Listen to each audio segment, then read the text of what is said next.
Agora eu vou mostrar o funcionamento do projeto de ETL do MinerSUS, do sistema para fazer extração, transformação e carregamento dos dados do DataSUS e do RHC. Então a gente tem aqui a organização e o repositório que implementa o sistema de ETL. Então eu vou demonstrar com base no README. Eu vou utilizar a branch main, que é a mais atualizada no momento. Então, a primeira coisa que a gente vai fazer é clonar o repositório para um diretório local. Então eu criei esse diretório aqui para a gente clonar o repositório. Ok, então uma vez que o repositório foi clonado, a gente pode começar a seguir os passos para configurar o nosso projeto e executar o projeto.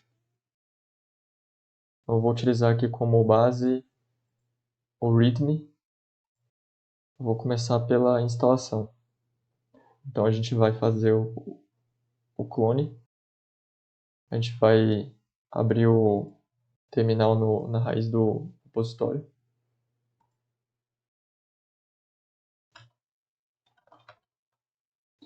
A primeira coisa que a gente vai fazer é instalar essa biblioteca chamada Invoke, que é mais ou menos como se fosse um make para projetos de Python.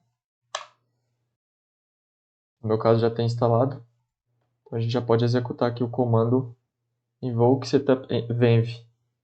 O objetivo desse comando é criar o ambiente virtual Python para a gente executar o nosso projeto. Então aqui ele automaticamente vai criar e vai instalar os requisitos. A importância desse ambiente virtual é não poluir a instalação a instalação principal do Python na nossa máquina. Nesse caso a gente está usando o Python 11, então o ideal é usar Python 11. A segunda coisa que a gente vai fazer é ativar o nosso ambiente virtual. Então aqui a gente consegue ver que a gente já está no nosso ambiente virtual. Esse ambiente ele foi criado aqui, ó, nessa venv. E aí a gente já consegue trabalhar dentro do nosso ambiente. A primeira coisa que a gente vai fazer é rodar os testes, só para garantir que está tudo certo, está tudo como esperado no repositório. Ok. Aqui ele tem uma mensagem de warning, mas o importante é que todos os testes passaram. Então agora a gente pode instalar. A gente vai instalar esse programinha aqui, ETL MinerSUS, que é ele que vai permitir a gente criar e iniciar o nosso projeto, configurar e iniciar. Invoke install com o dentro do nosso virtual environment e na raiz do projeto. Pronto, agora está instalado.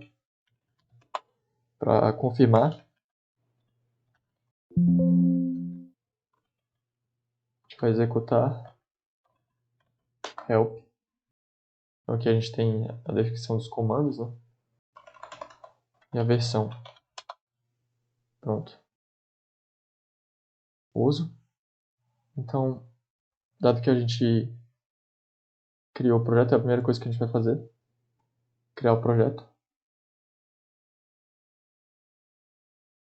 Então, como que isso vai ser feito? A gente vai no diretório onde a gente quer criar o nosso projeto. No caso, a gente não vai criar o projeto na raiz do repositório, para não poluir. Então, a gente vai voltar aqui para o repositório onde a gente quer colocar o nosso projeto. Então, a gente vai executar ETL MinerSUS create project e o nome do projeto. Então, vou colocar MinerSUS o nome do projeto. Pronto, o projeto foi criado. Então, basicamente, a gente inicializou o manager e os 5 componentes, né, os 5 blocos do projeto.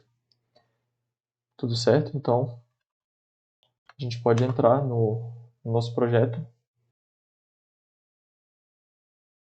E antes da gente iniciar, a gente tem que fazer algumas configurações. Essas configurações elas precisam ser feitas uma única vez.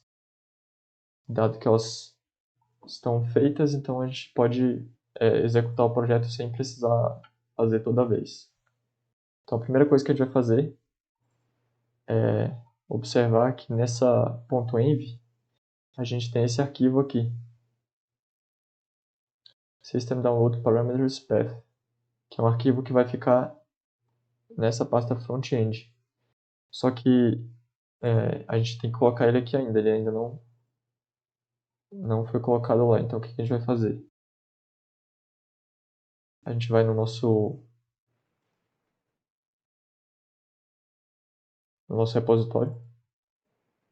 A gente vem aqui em ext, de extern. E tá aqui esse arquivo aqui. A gente vai copiar e colar ele aqui no front-end. Pronto. Então, nosso front-end está configurado.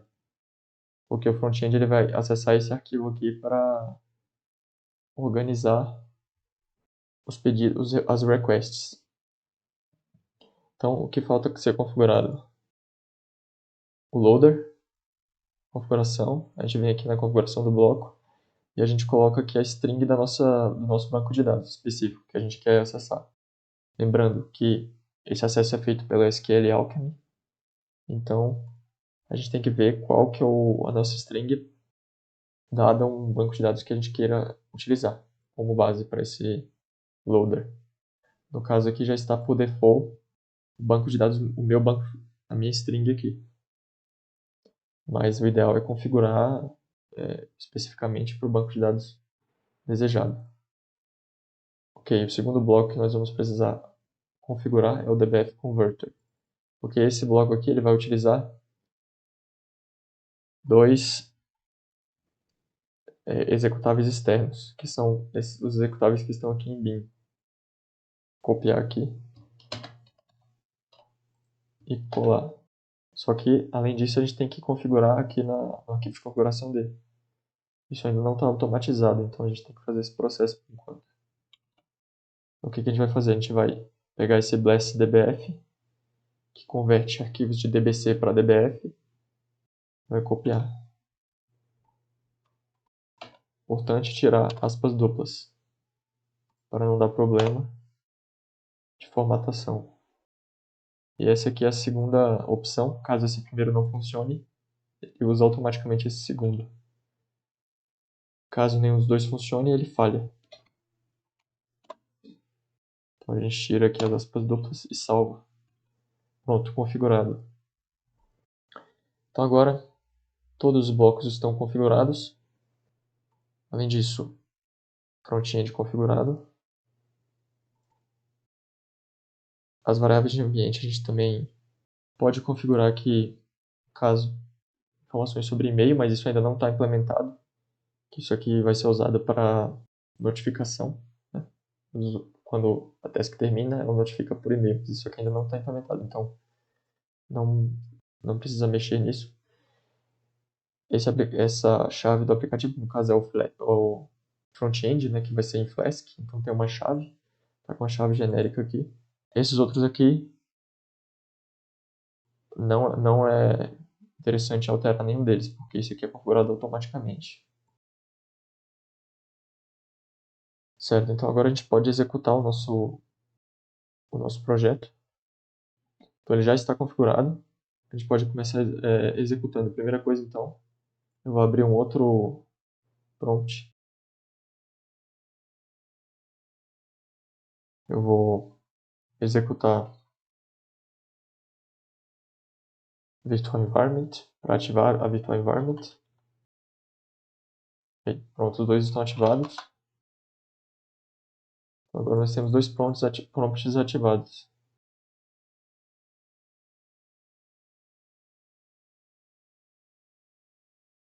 Então a cor dele, para facilitar aqui, né, a visualização, então o front-end em vermelho. Como é que a gente vai executar o front-end? É importante a gente executar esse comando na raiz do projeto, que a gente não precisa passar argumento de caminho, mas a gente pode também passar o argumento do caminho dele. Então a gente executa. Pronto, nosso front-end já está ativo. Então, esse aqui é o log dele, né? A gente pode acessar clicando Ctrl aqui nesse link. Aí ele abre aqui o nossa interface para a gente fazer requests. Ok, enquanto isso, eu vou iniciar também o projeto em si, o ETL. Para iniciar o ETL, a gente está na base do nosso projeto, a gente simplesmente clica, a gente simplesmente inicia esse comando aqui, ETL miner source, a gente não coloca nenhum argumento, que ele automaticamente já vai iniciar. Como a gente pode ver, ele iniciou uma sessão de trabalho que vai durar 60 segundos. Por default, a nossa sessão de trabalho vai durar 60 segundos, ou seja, ele vai trabalhar por 60 segundos. Então, todos os componentes são inicializados aqui. Além disso, as threads do manager vão também ser inicializadas. E por 60 segundos ele vai trabalhar. Que é porque, como não tem nenhuma task, então ele fica só esperando aqui alguma task aparecer. A gente já vai criar algumas tasks pelo meio do front-end. Ok, então aqui 60 segundos se passaram. A gente pode ver que os blocos são finalizados. Ele tem aqui o log da finalização da sessão, né? No caso aqui ele finalizou 0 segundos depois do esperado, ou seja, ele finalizou na hora, porque não estava no meio de nenhum trabalho ou algo do gênero. Aqui no caso os logs estão duplicados por conta de um bug no sistema de logs, mas isso vai ser corrigido. Beleza, então agora eu vou demonstrar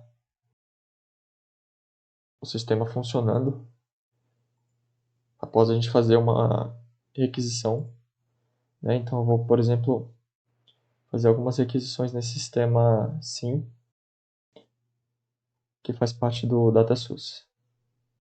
Vou pegar aqui os anos de 2012, 2015, 2016, Acre. Então,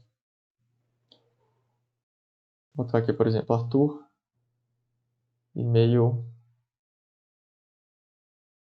No momento não faz muita diferença o e-mail. A gente pode também colocar título, descrição. Então, o título, por exemplo, eu posso colocar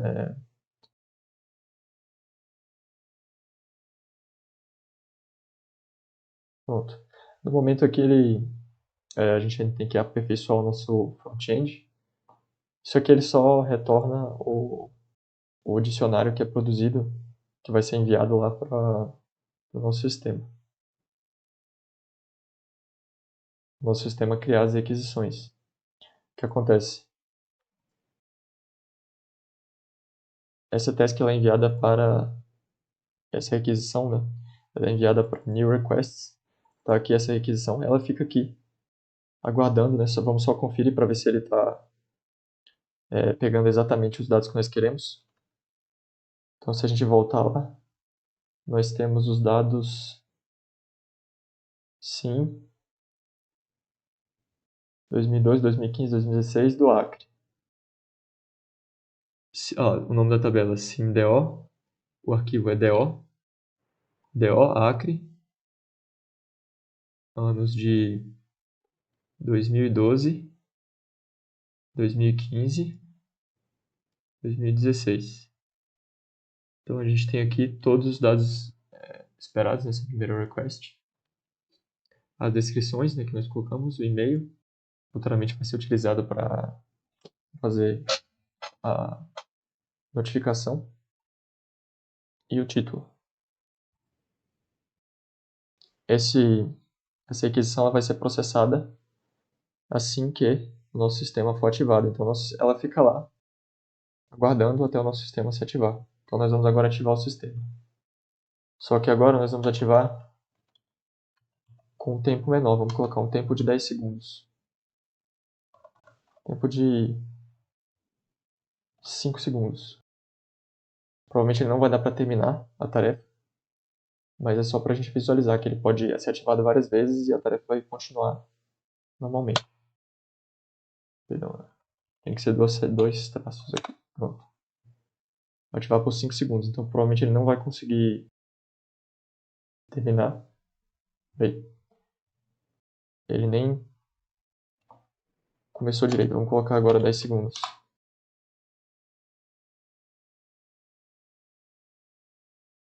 Alguns blocos já terminaram. O bloco que ainda estava trabalhando, ele não terminou, ele continuou trabalhando por 11 segundos após o esperado. Agora nós podemos colocar mais 10 segundos e vamos colocar até concluir todos os trabalhos. Pronto. Mais 10. Eu acho que foi suficiente para concluir. Agora nós vamos observar o resultado no SQL Server. Então aqui os resultados estão, no meu caso, nesse database aqui, teste database. A gente vem em tabelas. Ele criou aqui uma tabela, né, SIMDO, que é a tabela onde estão os dados de fato. Além dessa tabela, ele criou duas tabelas aqui. Uma tabela que é... As duas tabelas são de metadados, né? Essa tabela aqui ela tem as próprias tabelas em si. Então ele vai ter informações sobre essa SIMDO. E a outra são as cargas. Então é esperado que a gente encontre as cargas que a gente fez a demanda no nosso front-end. Então aqui nós temos cada row dessa é uma carga. Primeira row a gente vai identificar aqui em Data Source ID, sistema DO, Acre 2012, Acre 2015, Acre 2016. O número de rows que foram carregadas, isso aqui é o que foram deletadas, caso a gente refaça essa carga aqui. Ele vai criar outras linhas aqui, em que ele deletou as pré-existentes e fez a carga das novas. Aqui tem os timestamps, então a gente pode facilmente fazer a diferença entre eles para calcular o tempo que foi levado para cada uma dessas cargas. E aqui tem se essa operação foi um sucesso. Agora a gente vai fazer a parte de automação do processo. Porque aqui, para a gente fazer a carga, a gente precisa ativar manualmente o sistema. Agora a gente vai fazer isso de maneira automatizada. A gente vai usar o agendador de tarefas do Windows para automatizar esse processo. A primeira coisa que a gente vai fazer aqui é criar um novo arquivo, tomate.etl. Então, como é que a gente vai fazer? A gente vai executar o comando diretamente da nossa virtual environment. Então, a gente vem aqui na venv, a gente vem aqui nos scripts, que é onde está instalado o nosso etl miners, que é onde está o executável dele. A gente vai copiar como caminho. Então, a gente vai copiar para cá, certo? Por que é importante a gente copiar diretamente da nossa virtual environment? Para a gente evitar a necessidade de ficar inicializando a virtual environment, ativando a virtual environment diretamente daqui. Então isso facilita o processo. Então a gente vai estipular o tempo como argumento. Então aqui vamos colocar 30 segundos, certo? Então cada sessão de trabalho aqui vai ter 30 segundos. A gente vai estipular o path, né, que pode ser feito assim também. O path basicamente vai nos dar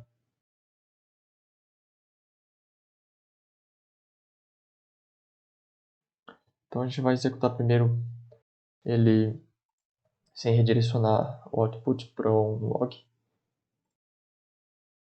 Então ele vai abrir um terminal e toda a informação produzida vai para esse terminal. Então ele vai trabalhar pelo tempo estipulado de 30 segundos.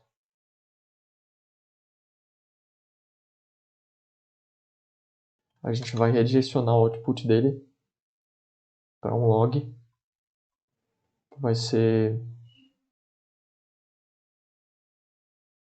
e o erro vai para um outro log. Só que é importante aqui a gente colocar o log no... Vai colocar aqui só para garantir que ele vai salvar nessa mesma pasta. E o erro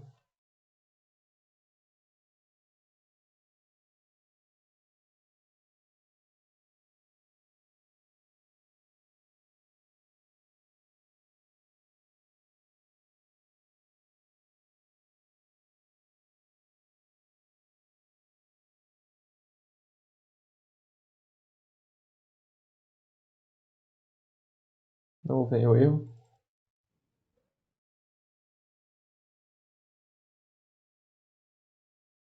Então os nossos logs serão salvos aqui. Cada sessão de trabalho ele vai salvar o log aqui. Então a gente pode verificar o que aconteceu nessa sessão caso necessário. Então agora a gente vai automatizar esse processo.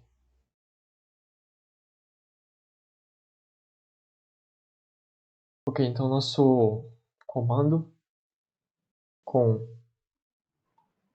o ETL Miner SUS instalado na nossa virtual environment, com tempo estipulado. Vou colocar aqui de 10 segundos,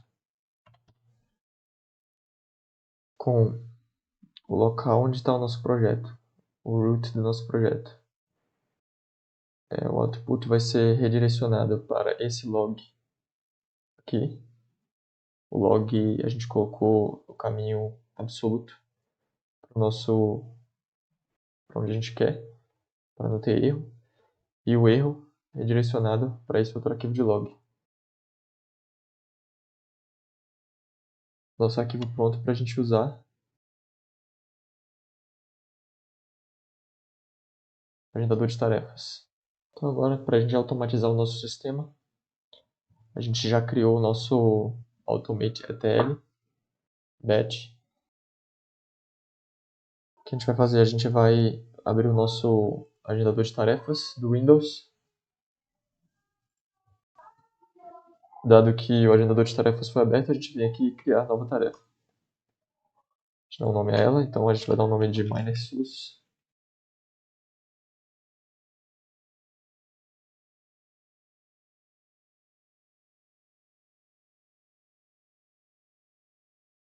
Por 10 segundos a cada minuto, por 1 hora. Por 1 hora. A gente pode configurar. A gente vai configurar um disparador.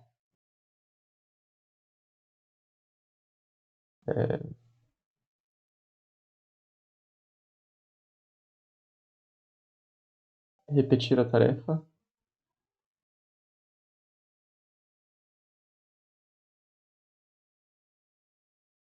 Por um período de 15 minutos, por exemplo. E a gente pode configurar aqui de maneiras mais específicas. O importante é colocar uma ação, que é a execução do nosso script. O script que nós vamos executar está lá no nosso projeto, que é esse Automate ETL. Nós vamos então colocar essa ação, não precisa de argumentos. Pronto. Então, a próxima ativação vai ocorrer 18 horas e 12 minutos. São 18h11, então a gente espera, aguarda alguns instantes e a execução já vai ser iniciada. O que a gente espera? A gente espera que apareça aqui o log dessa execução.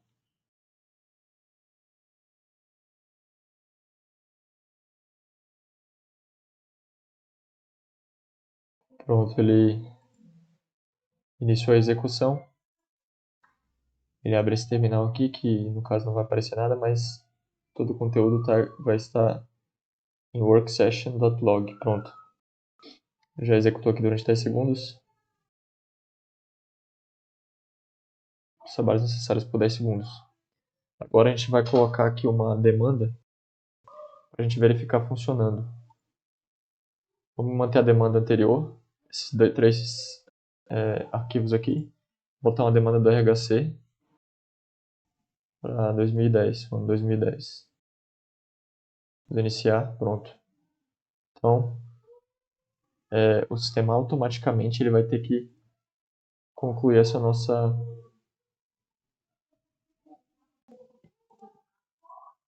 requisição.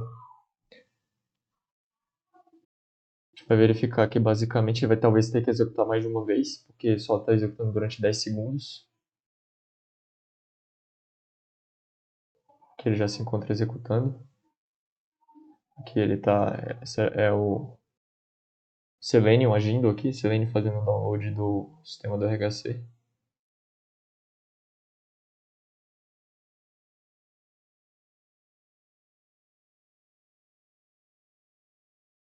Então vamos observar no nosso banco de dados aqui.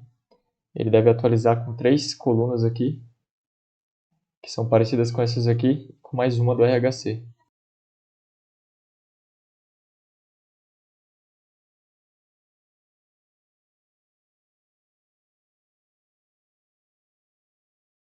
Aí já apareceu um. As cargas do sim ainda não chegaram na fase de load.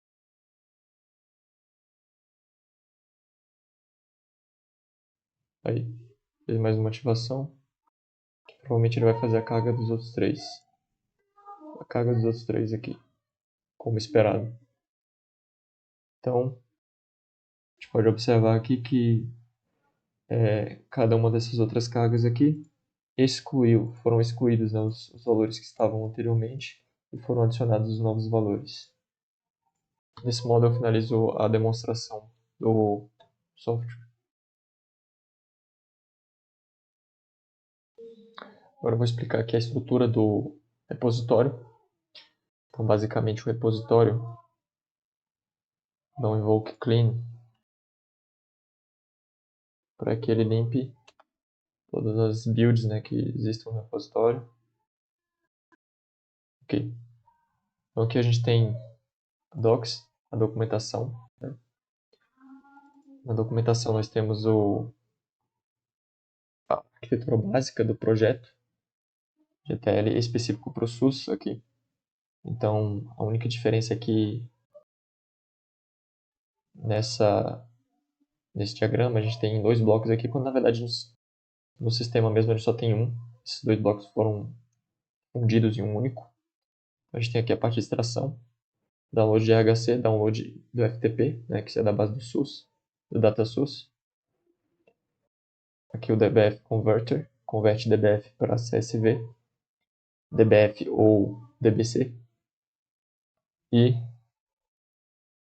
a gente tem o bloco que faz o processamento do arquivo CSV. Então ele pode adicionar colunas, enfim, pode fazer qualquer tipo de processamento. No nosso caso, ele só vai adicionar aqui algumas colunas, uma coluna específica para identificação. Aqui, ele faz a carga dos dados no banco de dados SQL. Então, ao todo, nós temos 5 blocos. 2 na extração, 2 na transformação e 1 na carga. No nosso repositório, nós temos toda a parte front-end, né, que vai ser utilizada para fazer as requests. A implementação do nosso sistema.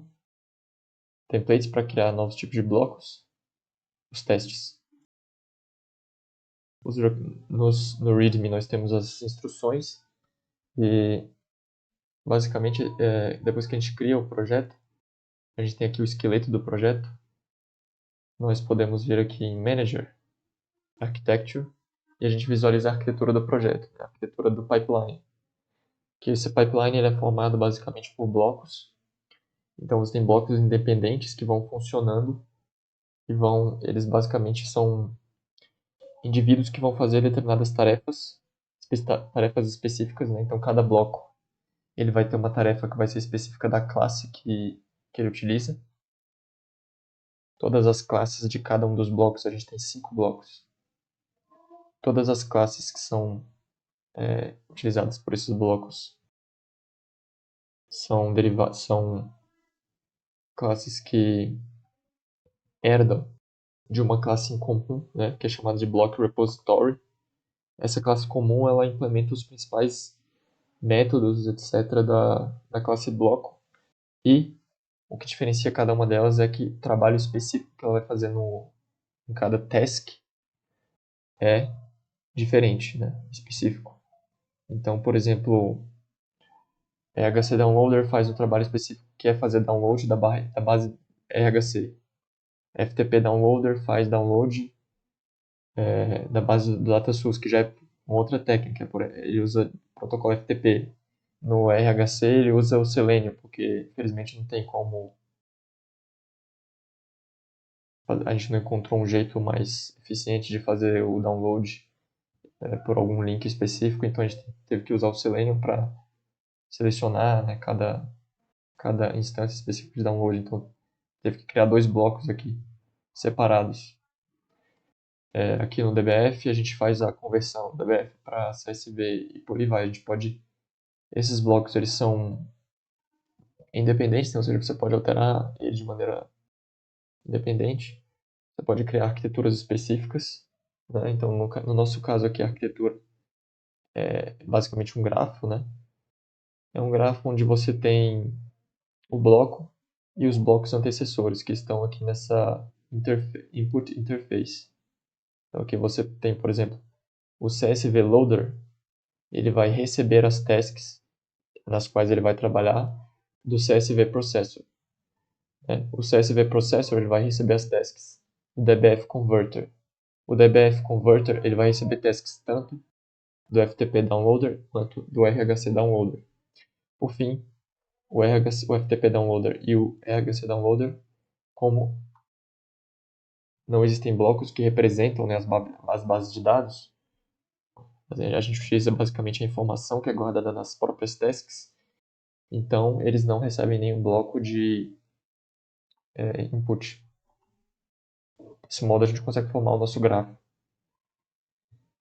Cada task ela é formada, ela é criada de tal modo que ela vai entrar em algum dos pontos de entrada do nosso pipeline.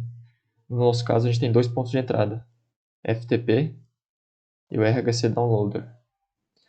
Esses pontos de entradas, né, eles vão receber tasks, e essas tasks elas precisam é necessário definir uma sequência de ações para verificar se ela é ou não compatível com esse caminho do pipeline. Então, se ela for compatível, ela vai ser processada. Se ela não for compatível, ela não vai, simplesmente vai ser ignorada. Então, somente as tasks compatíveis vão ser enviadas para cada um desses locais aqui. Por fim, a gente tem a saída do nosso pipeline. As tasks que são completadas saem por esse bloco aqui. Entendeu? Então, apesar da nossa arquitetura específica, né, para o nosso MinerSource ser dessa maneira, a gente pode alterar isso aqui. Tem uma certa flexibilidade. Então, a gente poderia, por exemplo, em vez de colocar aqui um bloco que faz carga num banco de dados, a gente poderia fazer carga em algum outro tipo no banco de dados estruturado, né? A gente poderia fazer carga num outro tipo de banco de dados, ou poderia fazer algum outro tipo de tarefa que, enfim, a gente poderia adicionar novos blocos, poderia alterar os blocos que já existem. Então, é basicamente esse o modelo do nosso sistema. Na criação do nosso projeto, a gente pode definir como um dos inputs o caminho para um arquivo de configuração da arquitetura. No nosso caso, como default, vem essa arquitetura aqui, que é a arquitetura do MinerSource. E basicamente, no nosso manager, nós temos aqui as requests, as tasks que foram finalizadas. Cada task, é importante a gente observar que cada task ela tem basicamente um estado, ela tem os dados relacionados a ela. Nesse caso, como elas foram finalizadas, foi configurado para que elas não mantivessem nenhum tipo de dado, né? Para não ficar juntando muito dado. Então aqui o estado de cada task armazena tudo que é necessário para o bloco saber onde ele tem que trabalhar e o que ele tem que fazer aqui. Ele armazena informações sobre as referências de dados, etc. Então, por exemplo, a referência inicial é que o dado, no caso aqui é o RHC Downloader, né? É o ano em que vai ser feito o download. Então, o bloco RHC Downloader entende, ele já vai entender automaticamente essa referência aqui. É claro que ele vai fazer a verificação para ver se está tudo certo, mas ele vai entender, ó, 2010, então é para fazer o download do ano de 2010. Ele vai fazer o download e esse download já vai estar no formato que é DBF. Então ele vai salvar esse formato em um file. Então a próxima referência de dado é um file que vai ser usado pelo DBF Converter, que vai converter em CSV. E por aí vai. Então esse processo se mantém até o último, que é a carga de dados, né, no banco de dados, que ele armazena basicamente aqui as informações de onde foram armazenados, né? Onde foi armazenado esse dado no banco de dados. No caso, ele aproveita e já carrega também essas informações na tabela de metadados do banco de dados, de tal modo que você tem essa informação aqui no próprio banco de dados. E dessa maneira, além disso, cada task, né, como foi explicado, tem uma sequência de ações. Então, essa sequência de ações, por exemplo, é download RHC, converter DBF para CSV, processar CSV e fazer a carga dos dados. Então, a gente tem uma possibilidade, um caminho, né, que é possível de ser seguido por essa task nessa pipeline, ou seja, ela deve ser compatível com com o ponto de entrada da pipeline. Se ela não for, se o ponto de entrada não tiver essa ação e as outras ações subsequentes, né, a possibilidade de fazer as outras ações subsequentes, ela não vai ser processada.